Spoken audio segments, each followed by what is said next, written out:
Bismillahirrahmanirrahim. Assalamualaikum warahmatullahi wabarakatuh. Perkenalkan, saya Atika dari Program Studi Pendidikan Bahasa Indonesia dengan mata kuliah Pengajaran Bahasa dan Sastra Indonesia yang diampu oleh Bapak Dr. Muhammad Rohmadi M.Hum. Bapak yang luar biasa, yang telah memberikan kesempatan kepada mahasiswa untuk mengembangkan kreativitas melalui pembelajaran yang menyenangkan.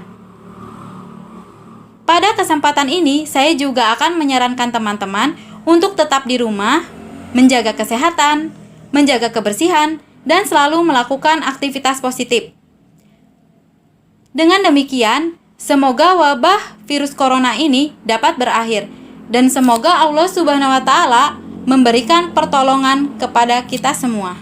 Pada kesempatan ini, saya akan menyampaikan salah satu tantangan bagi guru atau dosen di abad 21.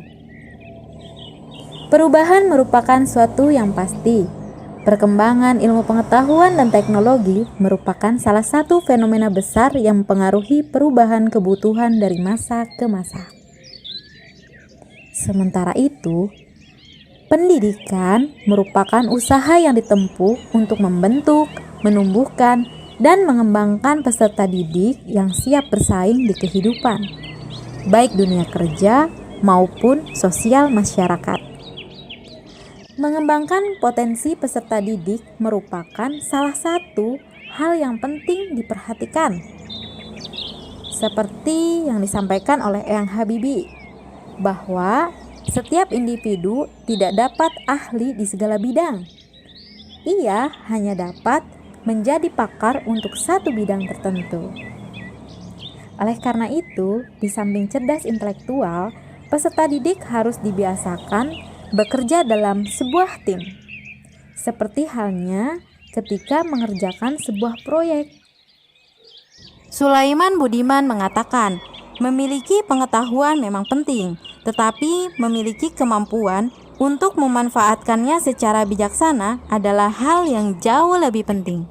Dengan memahami ungkapan tersebut, maka begitu besar peran pengetahuan dan kebijaksanaan di dalam diri seorang individu. Berhubungan dengan pengetahuan dan kebijaksanaan, maka setiap individu merupakan pribadi yang unik. Mereka memiliki potensi yang berbeda-beda.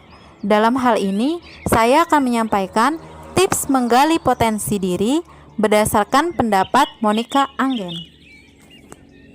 Tips yang pertama, mengenali diri sendiri. Mari mendaftar kelebihan dan kekuranganmu. Hal apa yang membuatmu bahagia dan hal apa yang ingin kamu wujudkan.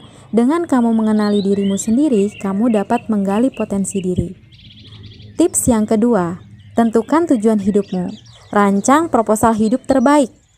Hal tersebut penting diajarkan kepada peserta didik untuk dapat menjalani hidup, baik di lingkungan sekolah maupun di lingkungan masyarakat. Tujuan yang disusun harus sesuai dengan kemampuan dan keahlian. Tujuan merupakan petunjuk arah bagi setiap langkah. Tips yang ketiga, motivasi terkuat yang ada di dalam diri. Berbagai penelitian yang dilakukan oleh para peneliti menunjukkan peran dan pengaruh motivasi terhadap pembelajaran. Motivasi yang kuat dapat memacu untuk terus bersemangat dalam menghadapi berbagai tantangan, terutama tantangan di masa yang akan datang. Kemudian, tips yang keempat, pikiran negatif yang harus disingkirkan. Musuh sesungguhnya yang harus dihadapi adalah diri sendiri, bukanlah orang lain. Pikiran negatiflah yang harus dikalahkan. Kemudian, tips yang kelima, berani menghadapi kegagalan. Peserta didik diajak untuk selalu mencoba dan selalu bersemangat untuk mencapai suatu keberhasilan. Seperti yang disampaikan oleh Thomas Alva Edison. Sukses itu adalah 1% bakat dan 99% kerja keras. Nah, apabila nanti kita menemukan peserta didik mengalami suatu ketidakberhasilan, maka kita harus selalu memberikan motivasi agar peserta didik dapat berani menghadapi suatu ketidakberhasilan itu. Tips tersebut penting untuk ditanamkan mengingat segala kemungkinan di masa yang akan mendatang dapat terjadi. Kurikulum sendiri dirancang untuk mempersiapkan peserta didik dengan daya saing yang tinggi, sehingga dapat meningkatkan potensi diri. Demikian yang dapat saya sampaikan. Apabila terdapat kekurangan, maka datangnya dari saya, dan apabila ada kelebihan, maka itu dari Allah Subhanahu wa Ta'ala. Saya ucapkan terima kasih. Jangan lupa like, komen, subscribe, dan share. Wabillahi taufiq wal hidayah. Wassalamualaikum warahmatullahi wabarakatuh.